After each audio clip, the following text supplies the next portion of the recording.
નમસ્કાર મિત્રો, ઉજાસવાણી કાર્યક્રમ એ એક મહત્વપૂર્ણ શૈક્ષણિક પદ્ધતિ છે, જેનો મુખ્ય ઉદ્દેશ કિશોરા અવસ્થામાં પ્રવેશતા બાળકોને સચોટ, વયજૂથ પ્રમાણે યોગ્ય અને સાચું જ્ઞાન આપવામાં આવે. અહીં આપણે કિશોરા અવસ્થામાં પ્રવેશતી દીકરીઓને જાણકારી આપવાનો પ્રયાસ કરીશું. અત્યારના જમાનામાં માસિક સ્ત્રાવમાં બેસવું એ બહુ મોટી ઘટના નથી કે છુપાવવાની જરૂર પડે, પણ તેમાં સાથ અને સહકાર આપવાની જરૂર છે. અત્યારે સ્ત્રીઓએ આની સામે ઘણા બધા પડકારોનો સામનો કરવો પડે છે, પણ ખરેખર તો આ એક કુદરતી અને મહત્વપૂર્ણ ઘટના છે. ચાલો આપણે માસિક સ્ત્રાવ વિશે વિસ્તૃત જાણકારી કૌમુદીબેન પાસેથી મેળવીશું. નમસ્કાર. સૌપ્રથમ આપ અમને એ જણાવો કે માસિક સ્ત્રાવ શું છે? તો આપણે જણાવીએ છીએ કે માસિક સ્ત્રાવ એને ટાઈમમાં બેસી અથવા તો પીરિયડમાં પણ બની શકે છે. આપણા માથાના મગજની નીચેના ભાગમાં પિટ્યુટરી ગ્રંથિ હોય છે. એ આપણને જુદા જુદા હોર્મોન્સ બનાવે છે. એ હોર્મોન્સ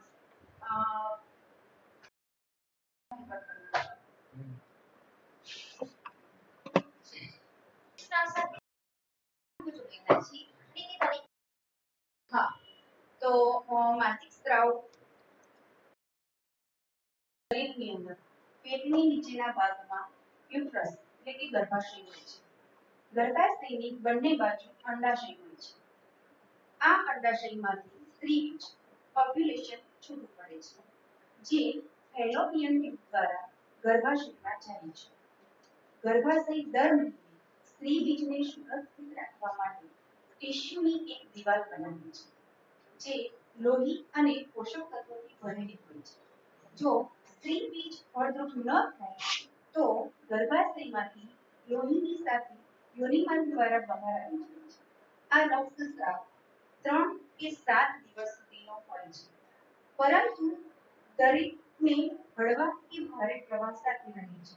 એમ શરીરની બનાવટ અલગ અલગ હોય છે, એમ માસિક ચક્રના અંતરનો સમય પણ દરેકને જુદો જુદો હોય છે. માસિક સ્ત્રાવ શરૂ થયા પછી 1 અથવા 2 વર્ષ સુધી આ ચક્ર અનિયમિત પણ હોય છે. સામાન્ય રીતે માસિક ચક્ર 28 દિવસની આસપાસ હોય છે, પરંતુ તે 21 થી 35 દિવસ સુધી પણ હોય છે. તો તેજલબેન, આ વિષયની હવે વધારે સમજ આપણે એક નાના વિડિયો દ્વારા સમજીશું. કેમ નહીં?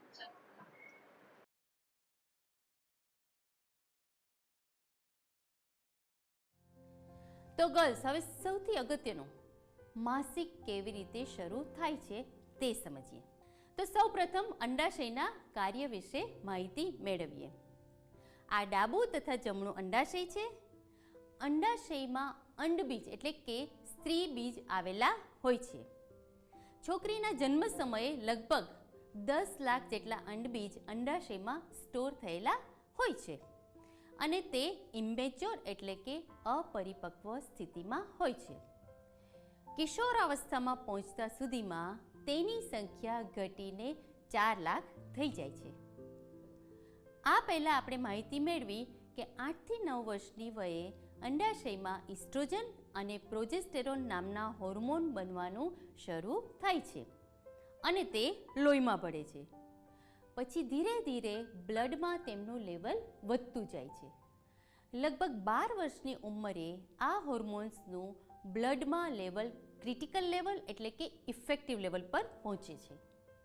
જ્યારે આ હોર્મોન્સ ઇફેક્ટિવ લેવલ પર પહોંચે ત્યારે અંડાશયમાંથી એક સ્ત્રીબીજ એટલે કે અંડબીજ સિલેક્ટ થાય છે. આ સિલેક્ટ થયેલું સ્ત્રીબીજ ધીરે ધીરે મોટું થાય છે, મેચ્યોર થાય છે. 14મા દિવસે તે અંડાશયમાંથી છૂટું પડે છે. આ છૂટું પડવાની પ્રોસેસને આપણે ઓવ્યુલેશન કહીએ છીએ.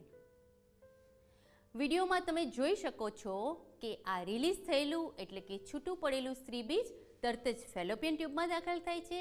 ફેલોપિયન ટ્યુબમાં જો એ સમયે પુરુષ બીજ એટલે કે સ્પર્મ્સ હાજર હોય તો તે સ્ત્રીબીજનું માત્ર એક જ પુરુષ બીજ દ્વારા ફલિનીકરણ એટલે કે ફર્ટિલાઇઝેશન થાય છે. પણ જો પુરુષ બીજ હાજર ના હોય તો સ્ત્રી બીજ ફેલોપિયન ટ્યુબમાં આગળ વધીને ગર્ભાશયમાં દાખલ થાય છે. સ્ત્રી બીજ સિલેક્ટ થાય તે સમયથી તે ગર્ભાશયમાં દાખલ થાય તે સમય દરમિયાન ગર્ભાશયની અંદરની લાઇનમાં હોર્મોન્સની અસરથી થોડા ફેરફારો થાય છે. આ ગર્ભાશયની અંદરની લાઇન છે જેને એન્ડોમેટ્રિયમ કહેવામાં આવે છે.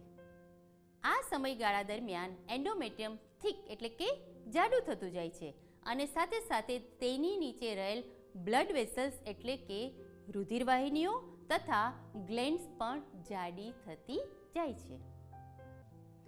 ગર્ભાશયની અંદરની જાડી લાઇનને ટકાવી રાખવા માટે હોર્મોન્સનું લેવલ ઘણું વધારે જોઈએ. હવે 28મા દિવસની આસપાસ આ લેવલ નીચું જવા માંડે છે, જેથી કરીને ગર્ભાશયની અંદરની લાઇન ટકી શકતી નથી. તેથી એ તૂટવા માંડે છે અને ત્યાંથી બ્લીડિંગ શરૂ થાય છે. આ બ્લડ ધીમે ધીમે ગર્ભાશયમાંથી અને પછી યોનિ માર્ગમાંથી બહાર આવે છે. આને આપણે માસિક સ્ત્રાવની શરૂઆત કહીએ છીએ. તો આખી અંદરની લાઇનને બહાર આવતા 5 થી 7 દિવસ લાગે છે, માટે જ માસિક 5 થી 7 દિવસ ચાલુ રહે છે. બીજા મહિને આ જ પ્રમાણેની પ્રોસેસ ફરીને થાય છે. હોર્મોન્સની અસરથી બીજું એક સ્ત્રી બીજ સિલેક્ટ થઈ ગ્રો થાય છે, મેચ્યોર થાય છે. 14મા દિવસે ઓવ્યુલેશનની પ્રોસેસથી અંડાશયની બહાર આવી અને ફેલોપિયન ટ્યુબમાં દાખલ થાય છે. અને જો ફલિનીકરણ નથી થતું તો ગર્ભાશયમાં આવે છે અને 28મા દિવસે ફરીને હોર્મોન્સની અસર ઘટવાને કારણે અંદરની લાઇન તૂટવાની શરૂ થાય છે અને બ્લડ બહાર આવે છે. તો આ રીતે માસિક દર મહિને આવે છે. ગર્લ્સ, તમને ખ્યાલ છે આ રીતે માસિક ક્યાં સુધી એટલે કે કેટલી ઉંમર સુધી ચાલુ રહેશે? માસિક મેનોપોઝ એટલે કે 48 થી 50 વર્ષની ઉંમર સુધી ચાલુ રહેશે અને પછી બંધ થઈ જશે. શા માટે? કારણ કે ત્યાં સુધીના સમયમાં બધા જ સ્ત્રીબીજ અંડાશયમાંથી વપરાઈ ચૂક્યા હશે. તો અહીંયા હું તમને માસિક ચક્ર વિશે થોડી જરૂરી માહિતી આપવા માંગુ છું. મેનાર્કી. પ્રથમ માસિકને મેનાર્કી તરીકે ઓળખવામાં આવે છે. 9 થી 16 વર્ષની ઉંમર દરમિયાન માસિક ગમે ત્યારે શરૂ થાય છે. જો 16 વર્ષની ઉંમર સુધીમાં શરૂ ન થાય તો ડૉક્ટરની સલાહ લેવી જરૂરી છે. સામાન્ય રીતે 2 માસિકની વચ્ચે 21 થી 35 દિવસનો સમયગાળો રહે છે તથા તે 3 થી 5 દિવસ કે વધુમાં વધુ 7 દિવસ ચાલુ રહે છે. ગર્લ્સ, પણ તમારા માટે માસિક દરમિયાન શું જાળવણી કરવી એ સૌથી અગત્યનું છે. સૌથી પહેલી બાબત છે તમારી જાતને ચોખ્ખી રાખવી. આ માટે ઘણી બધી છોકરીઓ સેનિટરી નેપકિન્સ વાપરે છે. કેટલીક છોકરીઓ કપડાનો પણ ઉપયોગ કરે છે. તમે સેનિટરી ટેમ્પોન કે મેન્સ્ટ્રુઅલ કપનો પણ ઉપયોગ કરી શકો છો. અગત્યનું છે કે નેપકિન કે કપડું કે ટેમ્પોન દર 6 થી 8 કલાકે પૂરું ના વપરાયું હોય તો પણ બદલી નાખો, કારણ કે તેના પર બ્લડ અને બીજા સ્ત્રાવ રહેલા હોય છે. બ્લડ એ બેક્ટેરિયા અને વાયરસને ગ્રો થવા માટેનું સારામાં સારું માધ્યમ છે. માટે જો સેનિટરી વેર સમયસર બદલવામાં ન આવે તો મૂત્રાશય કે યોનિ માર્ગનું ઇન્ફેક્શન કે ચેપ લાગવાની શક્યતા વધી જાય છે. વપરાયેલા પેડનો નિકાલ. વપરાયેલા પેડને ન્યૂઝપેપરના કાગળમાં વીંટાળીને તેને નક્કી કરેલા ડસ્ટબિનમાં નાખવું જરૂરી છે. તેને ગમે ત્યાં મૂકવું કે ફેંકવું નહીં. જો તમે સૂકા કપડાનો ઉપયોગ કરતા હો તો તેને સારી રીતે ધોઈને તડકામાં સૂકવવું જરૂરી છે, કારણ કે સૂર્યનો તડકો બેક્ટેરિયા અને જીવાણુનો નાશ કરે છે. જેટલી વાર બાથરૂમ જાઓ દર વખતે તમારા જેનાઇટલ્સ એટલે કે જનનાંગ અંગોને પાણીથી સાફ કરો. પ્રીમેન્સ્ટ્રુઅલ સિન્ડ્રોમ. કેટલીક છોકરીઓને માસિક પહેલાં થોડી તકલીફ થાય છે, જેને આપણે પ્રીમેન્સ્ટ્રુઅલ સિન્ડ્રોમ કહીએ છીએ. માસિક પૂર્વે પેટમાં સાધારણ ચૂંક આવવી, પગના સ્નાયુ ખેંચાવા, સ્તનમાં ભાર લાગવો, માથું દુખવું, મૂડ બદલાવો, પેટ ફૂલી જવું જેવી સામાન્ય તકલીફો થઈ શકે છે. પૌષ્ટિક સરસ. દીકરીઓ જ્યારે બાલ્યાવસ્થામાંથી કિશોરાવસ્થામાં પ્રવેશે છે ત્યારે આ બાબતે તેમને કેવા કેવા અનુભવો થાય છે? ટીચરજી, જ્યારે દીકરીઓ બાલ્યાવસ્થામાંથી કિશોરાવસ્થા દરમિયાન પ્રવેશે છે ત્યારે એમને શરીરના ભાગોમાં ઘણો બધો ફેરફાર આવે છે. આપણે આગળ જણાવી દીધું છે એવી રીતના શરીરના ભાગોમાં સ્તન મોટા થવા, પુખ્તાંગોમાં વાળ આવવા, ચીડચીડાપણ થવું, મોઢા ઉપર ખીલ આવવા, આવા બધા પ્રકારના ફેરફારો થાય છે ત્યારે એક પ્રકારનો શરમનો અનુભવ કરે છે કે એમને શરમ આવે છે જ્યારે વધારે માહોલમાં કે વધારે પબ્લિક વચ્ચે લોકોની વચ્ચે એમને ભળવાનું થાય ત્યારે થોડો શરમનો અનુભવ કરે છે. ખાસ કરીને જલ્દી કોઈની જોડે બોલી નથી શકતી, પોતાની વેદના કે પોતાની વાત જલ્દી કોઈની આગળ રજૂ નથી કરી શકતી, સતત તણાવમાં રહે છે. આ સાથે માનસિક રીતે પણ સંકોચનો અનુભવ કરે છે. જેઓ ઘણી ઘણી રમતોમાં કે પ્રવૃત્તિઓમાં ભાગ લેતા અચકાય છે. તેમના મનમાં ઉદ્ભવતા પ્રશ્નો વિશે તેઓ ક્યારેય કોઈને ખુલીને વાત કરી શકતી સાચી જ આપણે ખૂબ સાચું કીધું. હવે આગળ હું તમને એ પૂછીશ કે માસિક સ્ત્રાવ સાથે ઘણી બધી માન્યતાઓ સંકળાયેલી છે. એ બાબતે આપ વિગતવાર જણાવશો? માસિક સ્ત્રાવ સાથે આપણો સમાજ રૂઢિ પરંપરાગત રીતે ચાલી આવતી ઘણી બધી બાબતોને લઈને સંકળાયેલો છે. કેટલીક રૂઢિચુસ્ત માન્યતાઓને દ્રઢ રીતે માનવી અથવા તો મનાવવી એ આપણા સમાજનો એક ભાગ થઈ ગયો છે અથવા તો આપણા સમાજમાં પુરુષ પ્રધાન દેશ છે, પુરુષ પ્રધાન સમાજ છે ત્યારે આવી બધી બાબતોને ચોક્કસપણે મનાવવી જ એવું એક પ્રકારનો આગ્રહ રાખવામાં આવે છે. જેમાં ઘણા કુટુંબોમાં આજે પણ રસોઈ ઘરમાં પ્રવેશ નથી કરવા દેવામાં આવતો. તેવી જ રીતે પૂજા ઘરમાં કે પૂજાને લગતી કોઈ પણ સામગ્રીને અડવા દેવામાં આવતી નથી. ધાર્મિક સંમેલનમાં કે પૂજા પાઠથી દૂર રાખવાનો આગ્રહ કરવામાં આવે છે. જેમ તું અપવિત્ર છે, તારાથી કોઈ પણ વસ્તુને ન અડે, તું પાપમાં પડે અથવા તું બીજાને પાપમાં પાડીશ, આવી બધી માન્યતાઓ આવા બધા વિધાનો દ્વારા એને રોકવામાં આવે છે. પ્રસાદ કે વસ્તુઓને ન ખવાય એવી પણ દ્રઢ માન્યતાઓને પ્રાધાન્ય આપવામાં આવે છે. વર્ષો પહેલા આ વિષય બહુ અંગત રીતે હતો કે તેની સાથે જમીનમાં કોઈ પણ રીતે ચર્ચા કરી શકાતી હતી. શરૂઆતના વર્ષોમાં એ વખતે જ્યારે સ્વચ્છતાનો આટલો બધો બહોળા પ્રમાણમાં સંસાધનો નહોતા ત્યારે કન્યાઓને એક રૂમમાં અલગથી રાખવામાં આવતા હતા. સ્વચ્છતાના દ્રષ્ટિકોણથી તેમને અલગ રાખવામાં આવતા હતા. એ સિવાય માસિક દરમિયાનની અંદર શારીરિક થોડી ઘણી વખતે પેટમાં દુખાવો કે આવા શારીરિક નબળાઈ આવે એના લીધે એમને પૂરતો આરામ આપે એ વાતનું ખાસ ધ્યાન રાખવામાં આવતું હતું. પરંતુ ત્યારબાદ પુરુષ પ્રધાન સમાજમાં સ્ત્રીઓ પરનું બંધન રાખવાનો એક માર્ગ હોય આમ બધી વાતોમાં ખોટું અર્થગ્રહણ કરીને સ્ત્રીઓને અપવિત્ર ગણીને આ વસ્તુને વધુ દ્રઢ રીતે પરંપરાગત રીતે મનાવવામાં આવે છે અને એને ધાર્મિક બાબતોને જોડી દીધી છે. આધુનિક તબીબો પણ ઘણા અંશે આ વાત સાથે સહમત થયા છે. જોકે તેઓ ચોક્કસ પ્રતિબંધ દૂર કરવાની તરફેણ કરતા કહે છે કે અગાઉના સમયમાં સેનિટરી પેડ્સ નહોતા, તેથી સ્ત્રી માસિક આવે ત્યારે તેને અલગ ઓરડામાં રાખવામાં આવતા હતા. તાત્કાલિક સમય મુજબ આ વાત એક તર્કસંગત છે.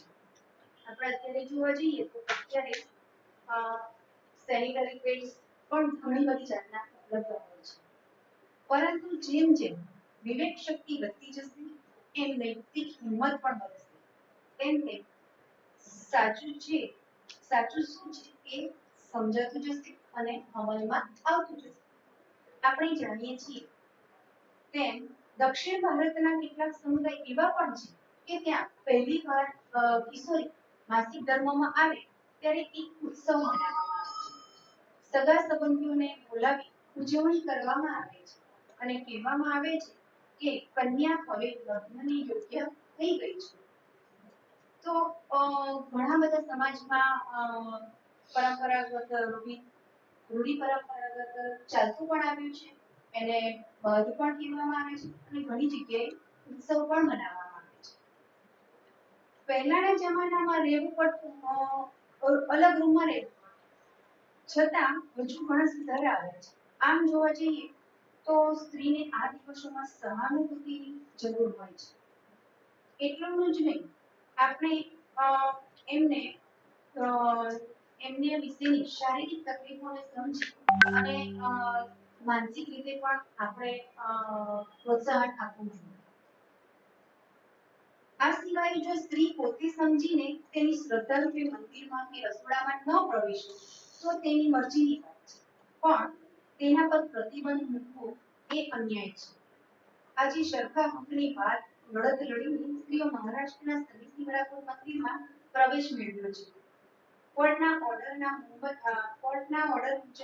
અને કોર્ટના ઓર્ડરથી મુંબઈની પ્રસિદ્ધ હાજી અલી દરગાહમાં પણ સ્ત્રીઓના પ્રવેશની પરવાનગી મળી છે.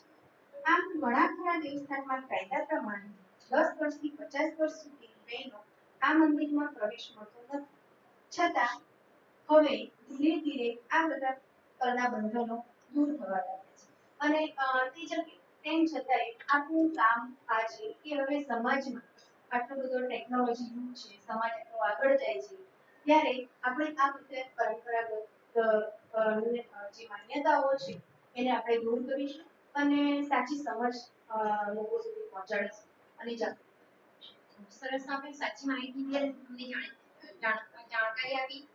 હવે આગળ હું તમને એક પ્રશ્ન પૂછીશ કે માસિક સ્રાવ સમયે દીકરીઓના સ્વાસ્થ્ય પર કયા કયા જોખમોની અસર રહે છે? હા, તો માસિક સ્રાવ સમયે દીકરીઓના સ્વાસ્થ્ય ઉપર, તો માસિક સ્રાવ વખતે દીકરીઓના સ્રાવ દરમિયાન છોકરીઓ માટે માસિક ધર્મ કે ઋતુચક્ર દરમિયાન સ્વચ્છતાની જાળવણી એક સમસ્યા છે. ખાસ કરીને શાળામાં અભ્યાસ કરતી છોકરીઓ માટે શાળામાં ગંદુ પાણી, સાફ સફાઈની સુવિધાનો અભાવ, તરુણાવસ્થામાં પ્રવેશ કરવાની સાથે સંબંધિત અપર્યાપ્ત શિક્ષણ અને સ્વચ્છતા જાળવવા માટેની ચીજ વસ્તુઓનો અભાવ, આ કારણે છોકરીઓના સ્વાસ્થ્ય પર ઘણી બધી અસર જોવા મળે છે. છોકરીઓ માસિક ધર્મ દરમિયાન અપ્રતિકૂળતા અનુભવે છે. આ દરમિયાન સ્વચ્છતા ન જળવાથી છોકરીઓના સ્વાસ્થ્ય પર અસર થઈ શકે છે, જેવી કે પ્રજનન માર્ગમાં ઇન્ફેક્શન થવાનું જોખમ વધી જાય છે. અસ્વચ્છ નેપકિન કે પુનઃ ઉપયોગમાં લેવાતા કપડાં અનુચિત રીતે ધોવામાં ના આવે, સાબુથી કે ગરમ પાણીથી ધોવામાં ના આવે અથવા તો તડકામાં સુકવવામાં ના આવે તો એમાં બેક્ટેરિયા રહી જાય છે અને આ બેક્ટેરિયા ફરીથી ઉપયોગમાં લેવામાં આવતા ઇન્ફેક્શન પેદા કરે છે. ભીના પેટ ઇન્ફેક્શન થાય છે, ચામડીમાં બળતરા થઈ શકે છે, જેનાથી ચેપ થઈ શકે છે, ફૂગ થઈ શકે છે. સેનિટરી પેડ્સ કે નેપકિન બદલ્યા પછી હાથ ના ધોવાથી હેપેટાઇટિસ બી અથવા થ્રશ જેવા રોગો પણ થઈ શકે છે. આ સિવાય માસિક ધર્મ દરમિયાન સ્નાયુનું સંકોચન થાય ત્યારે પૂરતો આરામ ન કરવાથી પણ કમરનો દુખાવો અથવા તો અશક્તિ જેવી સમસ્યાઓનો સામનો કરવો પડે છે.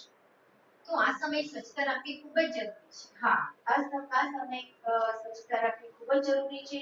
પેડ્સ બદલતી વખતે પણ હાથને સંપૂર્ણપણે સેનિટાઈઝ કરવા ખૂબ જ જરૂરી છે. હવે આપણને એ જણાવો કે દીકરીઓ જ્યારે પહેલી વખત માસિક સ્રાવમાં બેસે છે ત્યારે એક વડીલ તરીકે આપણે શું ભૂમિકા લઈ શકીએ? ખૂબ સરસ. જ્યારે દીકરીઓ પહેલી વાર માસિક સ્રાવમાં બેસે છે ત્યારે ખરેખર તો વડીલ તરીકેની ખૂબ અગત્યની ભૂમિકા હોય છે. વડીલ તરીકે દીકરીઓને આપણે સૌથી પહેલા તો વડીલ તરીકે દીકરીઓને કોઈ પણ પ્રકારના શરમ, સંકોચ કે ઉંમરનો બાદ રાખ્યા વગર એક મિત્ર ભાવ દીકરીઓને સંપૂર્ણપણે સમજ આપવી જોઈએ. એવી સમજ આપવી જોઈએ કે માસિક સ્ત્રાવ કેમ આવે છે, કયા સમયમાં આવશે, શું શું ફેરફાર થશે. સોરી, અહીંયાથી કટ કરજો. એટલે આટલું મારું લઈ લેજો. હવે હું આગળ જઈશ. પણ પેલો 5મો પ્રશ્ન છે ને, એમાં મારે રહી ગયું કે વિડિયો જોઈશું. એ તો વિડિયો હું અપલોડ કરી દઈશ. 5મા પ્રશ્ન પછી પણ મારે કેવું કેવું પડશે. પડશે કે ચાલશે? મારે ઘણા કેવું તમે પડશે. કહેજો ને. હા, છેલ્લે શું છે? છેલ્લે ટેગ કરવું પડશે ને. નેક્સ્ટ એડ કરી લઈશ. પણ અત્યારે જે આ ચાલે છે ને આ સ્લાઇડ, એ હા. સ્લાઇડ નું તમે પૂરું કરી દો. માસિક સ્ત્રાવ વખતે શું કરવું?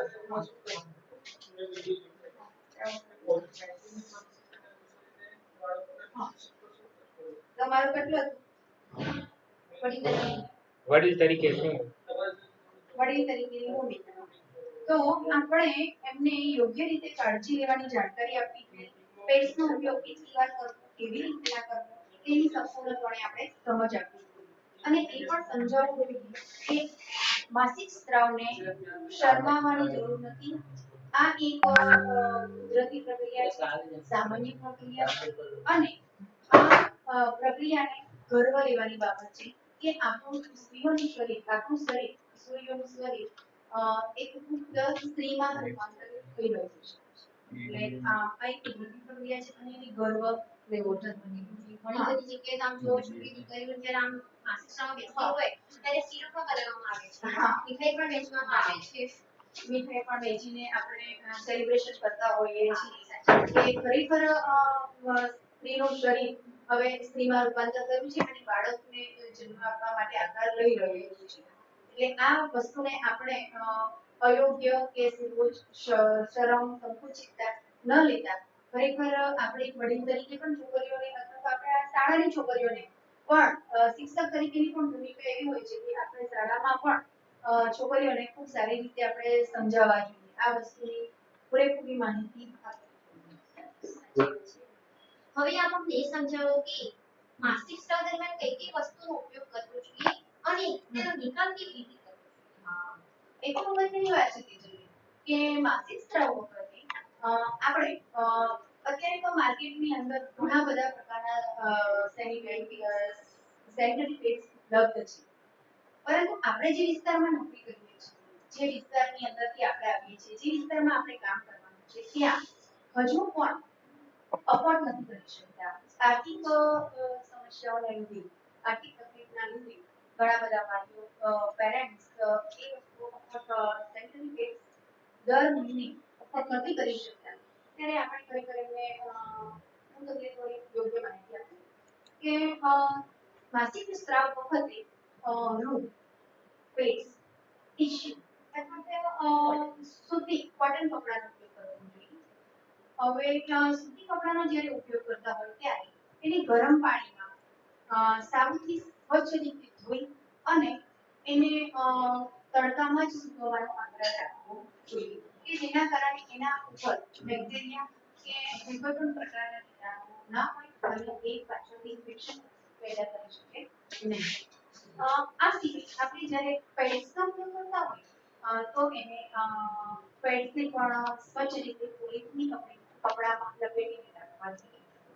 રૂ અને ટીશ્યુ એને પણ આપણે જ્યારે નિકાલ કરતી વખતે પેપરમાં લપેટી પ્લાસ્ટિકની બેગમાં મૂકીને ડસ્ટબિનમાં નાખવા જોઈએ અથવા ડસ્ટબિનમાં નાખ્યા પછી એને બાળવા. હા. તો હવે આપ અમને એ જણાવો કે માસિક સ્ત્રાવ સમયે દીકરીને કઈ કઈ શારીરિક તકલીફોનો સામનો કરવો પડે છે? હા. માસિક સ્ત્રાવ વખતે દીકરીઓને પેટમાં દુખવું, કમરમાં દુખાવો, હાથ પગ તૂટવા, ઘણી ખરી બાબતોમાં ચક્કર આવવા જેવી ગભરામણ થવી, આવી ઘણી બધી બાબતોનો સામનો કરવો પડતો હોય છે. ઘણીવાર ચીડચીડિયાપણું એક મુખ્ય લક્ષણ હોય છે.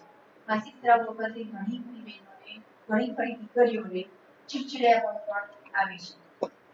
આ દરમિયાન આપણે એનું નિવારણ કેવી રીતના કરીશું?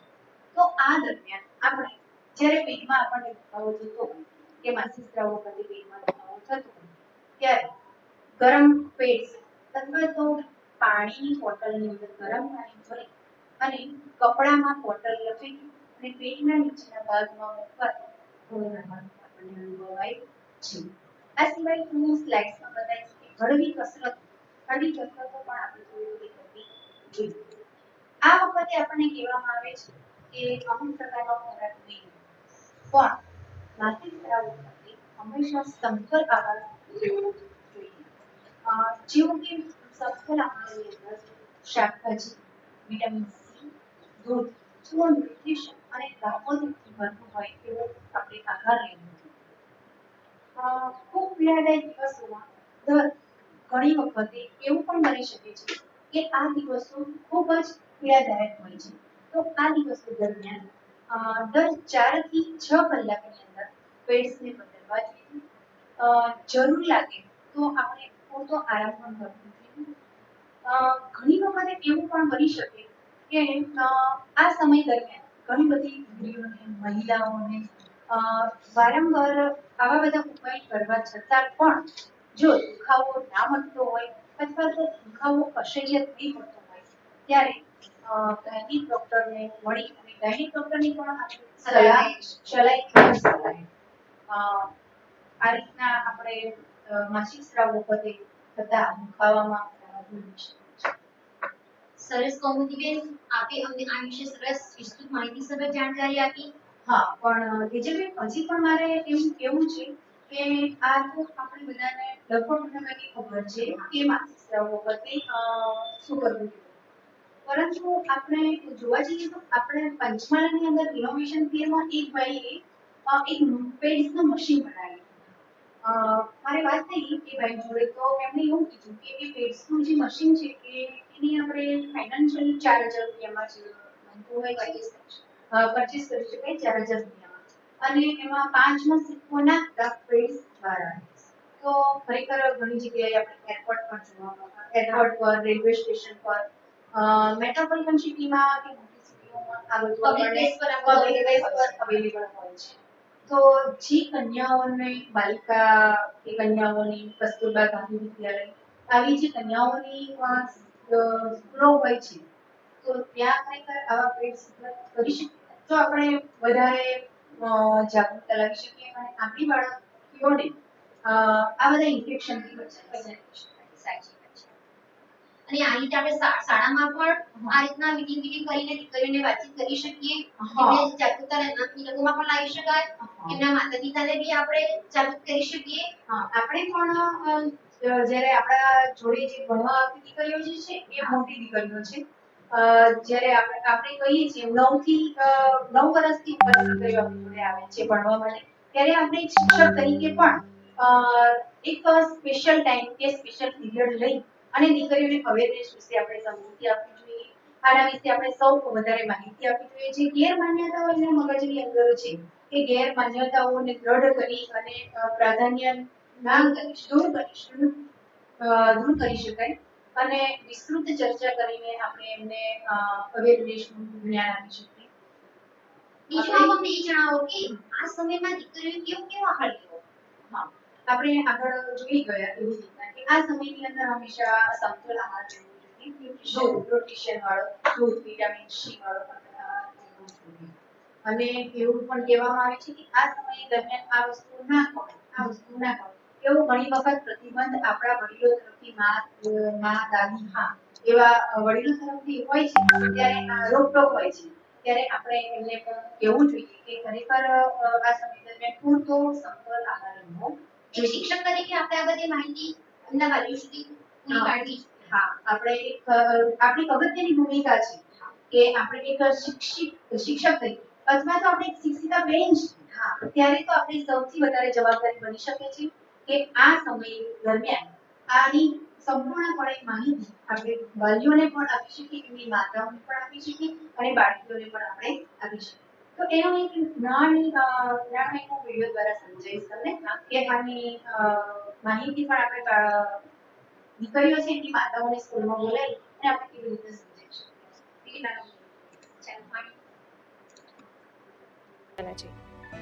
तो बच्चों याद रखिए कि पीरियड्स में हमेशा सैनिटरी नैपकिन ही इस्तेमाल करना चाहिए. टीचर, अरे साक्षी, तुम्हारी मम्मी आ गई। बच्चों, आप लोग कुछ देर के लिए क्लास से बाहर जाइए, मुझे साक्षी की मम्मी से कुछ बात करनी है। दरअसल साक्षी के पीरियड शुरू हुए हैं, इस वजह से वो थोड़ा परेशान है। ओह अच्छा, मैं उसे ज़रा बात कर लूँ? क्यों नहीं, लेकिन उससे पहले मैं आपसे कुछ ज़रूरी बात करना चाहती हूँ। मैंने साक्षी और क्लास में बच्चों को पीरियड से संबंधित जानकारी दी है, लेकिन मैं ऐसा मानती हूँ कि इसमें पेरेंट्स का भी कुछ फ़र्ज़ बनता है। पर टीचर, पीरियड्स की प्रॉब्लम से तो हर महिला को गुजरना पड़ता है, इसमें कोई क्या कर सकता है? देखिए, इसे प्रॉब्लम मानने से तकलीफ और बढ़ेगी। पीरियड्स के दौरान होने वाले शारीरिक और मानसिक बदलावों के बारे में जानकारी होना बहुत ज़रूरी है, तभी हम इसे सही तरह से संभाल पाएंगे। एक बात बताइए, हमें कैसे पता चलेगा कि बच्चों के पीरियड शुरू होने वाले हैं?